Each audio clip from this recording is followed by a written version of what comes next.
So what we're going to be looking at here is midterm review. We're just going to go full screen here. We're going to be looking at the following when we're talking about midterm review. So first thing that we need to look at here, way back to unit conversions. So we're going to be looking at unit conversions here and converting units. Please remember to use the metric line. If you're looking at converting grams to centigrams, remember the difference there is going to be 100. If you're going to move the decimal place to the right, and you should have 539 centigrams. Next part that we're going to be looking at here is if you're looking at kilometers to millimeters. So we're going to move kilometers to meters. We know is going to be a move of 1, 2, 3, and then 3 more after that. So you're going to end up with 9, and then move decimal place 1, 2, 3 to get to meters, and then 1, 2, 3 to get to millimeters. And if you would add your commas there, you would end up with 9,100,000 millimeters. Next one, we're looking at liters to milliliters. So we're going to move the decimal place 3 to the right. So 1, 2, 3. You're going to end up with just 4 milliliters. Last one there we're looking at is nano to micrometers. And between the two of them, they have a difference of moving the decimal place 3 to the left. So 1, 2, 3. You're going to end up with 0.087 micrometers. Remember, measurements has a degree of uncertainty, and measurement also has some point of estimation. Okay, remember we talked about estimating our values based off from the accuracy or precision of our instrumentation. Other part about this, we talked about sig figs. When we talk about sig figs, please remember that we are expressing the precision of our number. Remember that all non-zero numbers are significant. Zeros on the end of a number, we have to start using the Atlantic Pacific rule. When you're looking at the Atlantic Pacific rule, we know that when the decimal place is present, you start counting from the left side, and when it is absent, you start counting from the right side. When we're dealing with our scientific notation and we're dealing with sig figs, remember that with scientific notation, the number that is shown is the number of sig figs in correlation to the zero. We're dealing with just normal numbers. Again, these zeros are non-significant, so we just have 2 sig figs.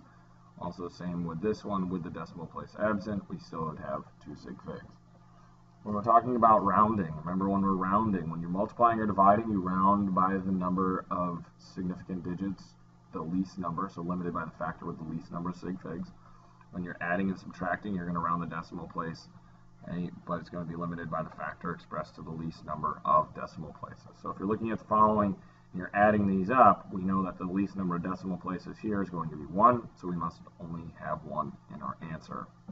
When we're dividing here, we're going to look at the number of least significant figures. In this one we have 1, 2, 3 sig figs. Okay, and then this one we have 1, 2, 3, 4, 5. Least number of sig figs here we're going to have is 3. So whatever this answer would be with only 3 sig figs. When you're moving on here, we're going to look at density. When we look at density, we can actually find that right in our reference table, and we know that that's m divided by v. Okay, and we know percent error is also given to us, which we know is our measured minus accepted all over accepted. Make this mathematically correct. We'll put this in parentheses because this is actually on top. And divided by this. And then actually all of this is in fact multiplied by 100. Okay, remember elements. Their densities are labeled on table S of our reference table. So we're looking at the following. A student measures the mass of a block of copper to be 43.2 grams. If the measured dimensions are so forth, what is the measured density? So what we have to use is our formula that D equals M over V. So we have D equals M divided by V. Okay, in that case, we know that our density is going to be which of the following. So we're going to have density equals 43.2 We're going to divide that by the volume. So we know the dimensions are 0.5. So we have 0.5, and then we're going to multiply that by 2.4 and multiply that by 4.3. When you do so, you're going to end up with density equaling 43.2 divided by 5.16. And then as you solve that, we know that our density now will equal 8.37. Okay, but based off from our number of sig figs, we know our least number of sig figs here is just going to be that of, we're going to round that to 2 sig figs. So based off from rounding that to 2 sig figs, we're going to actually have an answer of density equals 8.4, and then our units here are grams per centimeter cubed. Okay, if you're really looking at this sig fig wise, least number of sig figs here on our dimensions would actually be 1 sig fig. So if it asked to the proper number of sig figs, you'd have to make sure you change that. So then you would actually end up with just an answer of our density equaling 8 grams per centimeters cubed. So what's the percent error? So we ended up with 8.4-ish. So looking at that and plugging it into our measured minus accepted over accepted multiplied by 100, I'm going to take my actual value there. So 8.37, since it doesn't ask for proper number of sig figs, 8.96.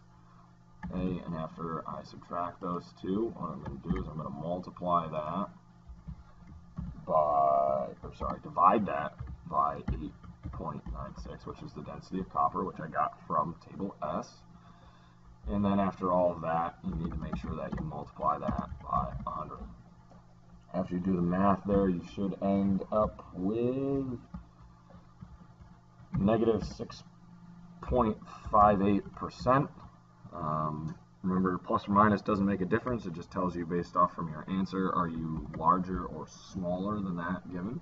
In this case, we know that our value is actually under the actual value or the literature value of the density of copper. We're talking about energy. Energy is going to be our big thing when we talk about this later on in the year, but it's going to be our capacity to do work or produce, in this case, heat. The key idea here, though, is that we use temperature, okay, to measure our average kinetic energy. So how much or how fast are things moving around on average? We have 2 units for this. We have Kelvin, or you can use the Celsius scale. Remember, these 2 scales move at the same rate. So for every 1 degree Celsius is the same in degrees Kelvin. So we have the Celsius scale. And we know that the formula for that is K equals degrees Celsius plus 273. And you can find that right there on your reference table. When we talk about energy, we also talked about matter. We know that matter has a mass and a volume. So we know that both of those take place. When we talk about matter, we know that the law of conservation of matter and energy states that mass, energy, and charge, or sometimes charge, but we know that they're conserved, cannot be created or destroyed. When we talk about mass, we looked at mass. If I started with this much, I better end with this much. So if I have 10 grams of X and I have 10 grams of Y, I better end up with 20 grams altogether. So remember that both sides of these have to equal the other side. So the reactants must equal the mass of the product. So when we're looking at other things, when we talked about gases, we talked about kinetic molecular theory. And we know that kinetic molecular theory is used to explain the behavior of matter.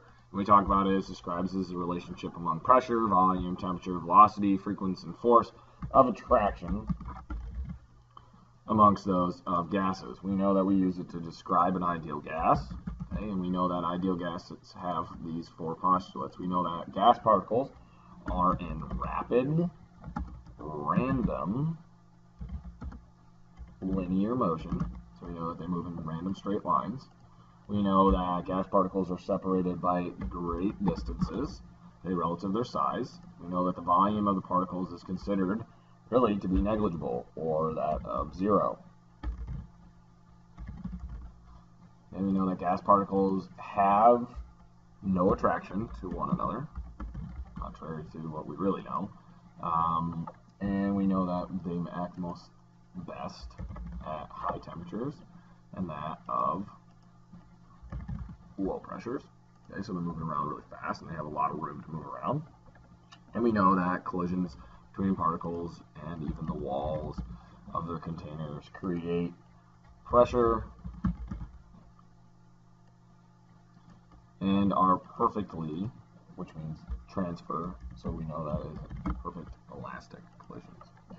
In reality, though, we know that under conditions of low temp and high pressure, we know that there isn't an attraction. We know that we are going to act less ideal. And so we want high temp, low pressure, but when we have low temp, high pressure, we know that there's going to be some type of attraction. And this is when we start veering off from our ideal gas and the gas law. When we talk about some other laws, we have the combined gas law. Okay, remember this relates to change in pressure and volume and or temperature of gas. We have the combined gas law. Remember, you can find right on your reference table P1 V1 over T1 equals P2 V2 over T2. We have Avogadro's law. Remember that equal volumes of gas have the same number of particles. We have Dalton's law. That's the total pressure is equal to the sum of the partial pressures. And then we have Graham's law, which is a lighter gas is the faster it diffuses. So you can move around much faster. Really the big one that we need to focus in on here, though, is combined gas law. Remember, which is P1 V1 divided by T1 equals P2 V2 divided by T2. You can use that for any instance when we're dealing with gases in the relationship with those. Remember, the thing to keep in mind is STP. STP can give you actually the pressure and temperature of a substance given table A in your reference table. Looking at energy, the big thing that we're talking about with energy is the phase changes here. So the key idea here is the heating curve demonstrates that during a phase change, we have a couple different things that take place. First thing is that during a phase change, we know that the average kinetic energy or temperature does not change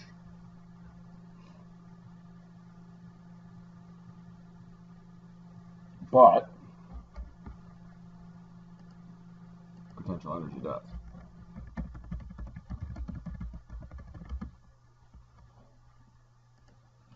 So when we're talking about phase changes, remember we have phase changes that take place at each of the plateaus. So the first line here, we know that we always have a solid. And then we have that first phase change as we increase, so we know that that's going to be melting. Okay, and then after melting, we turn into a liquid. And then after we turn into a liquid, we go through vaporization or boiling. And then we, last but not least, turn into a gas. We know as you're increasing in kinetic energy, we know our potential energy is staying constant. And we know that when our kinetic energy is staying constant, our potential energy is increasing. So hence the big idea here. Heating curve demonstrates that during a phase change, that the average kinetic energy does not change. You can see that there's no slope, but indeed our potential energy does indeed change there. Okay, looking at this, we look at different types of properties. Looking at the change in phases, we have physical properties versus chemical properties. And when we talk about physical properties, it's just the identity of the substance does not change.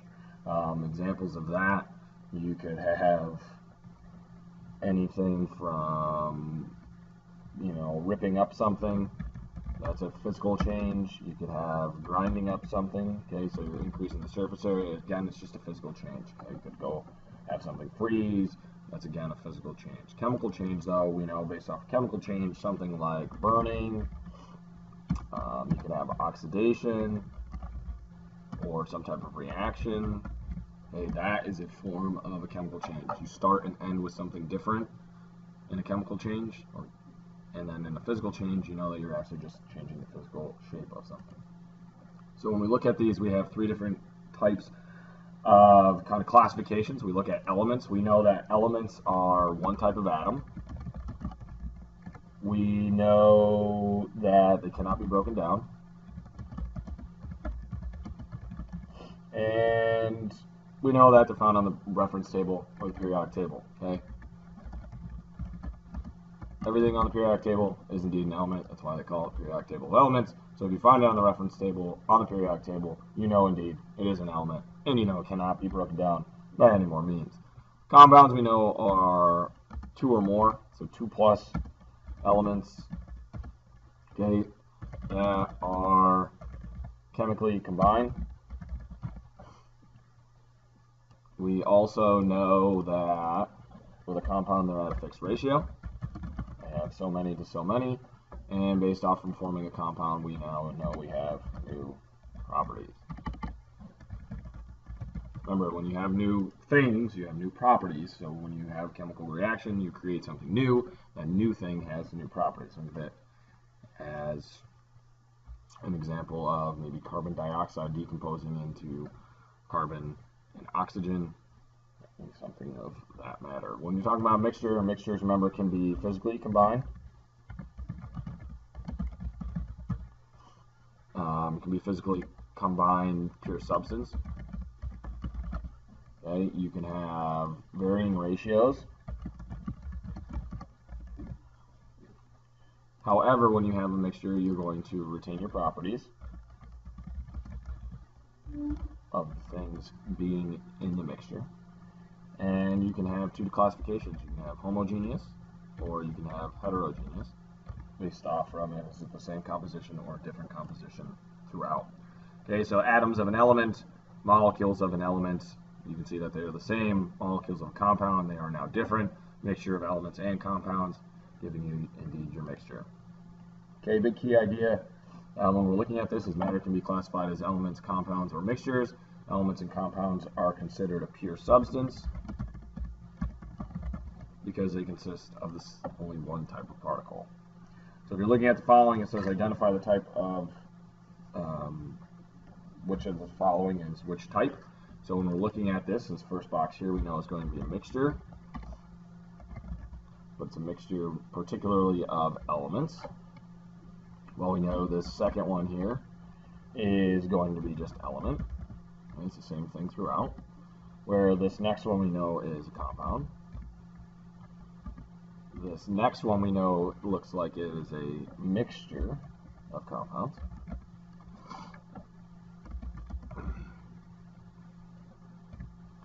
The next one here we can see looks like just straight elements. One of the diatomic 7 by the looks of things, and then the last one here we know is a compound. Okay, so I have a couple different classifications there. Again, just identifying them either as mixture, elements, compounds, things like that, and how they relate to one another. Last part here for this unit, for Unit 1, we talked about separating mixtures. We talked about filtration, distillation, crystallization, and chromatography. You just need to be, again, familiar with these pieces. By looking at these pieces, you need to just remember that, okay, I have different separation techniques. With these different separation techniques, how or why do I use them? Okay, remember filtration is used to separate a solid from a liquid, will not separate a dissolved substance. Remember, you want to take that solid out of this liquid. That's why we use filtration. Our common example of that is water and sand. We use distillation to separate 2 liquids based off of the difference in boiling points. Crystallization, okay, separation of a dissolved substance from an aqueous solution, also known as evaporation. And then our last one, which is chromatography, which is what we use to separate things based off from their polarity or solubility. This is one of the concepts that we talked about when we talked about polarity in Unit 6.